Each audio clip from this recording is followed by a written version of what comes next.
Punjab police उपरे खंडारे आक्रमण घटना रे 9 जन को गिरफ करा जायछि। एमानको एक गुरुद्वार गिरफ करा जायछि। रविवार दिन एमाने पटियाला जिले में पुलिस उपर को आक्रमण करथिले।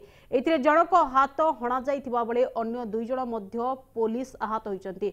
पटियाला पुलिस 20 जन निहांगसी को अटक रखिछि। एमानक ठारू धारुआ अस्त्र, ऑटोमेटिक गन एवं पेट्रोल बम आदि जबत करा जायछि। ए लोक माने एक गुरुद्वार रे आश्रय नेथिले। एठारू 35 लाख टंका जबत करा जायथिबा बेले पटियाला आईजी पक्षर कहुई एक गाड़ी रे आसीथिबा 5 जन लोकंकु पटियाला परिबा मंडी रे प्रवेश करने को मना करा जायतिला। सेमानकु कर्फ्यू पई पास मगा जायतिला, किंतु सेमाने ताहा न मानी जोर जबरदस्त मंडी आड़ को माड़ी जायतिले।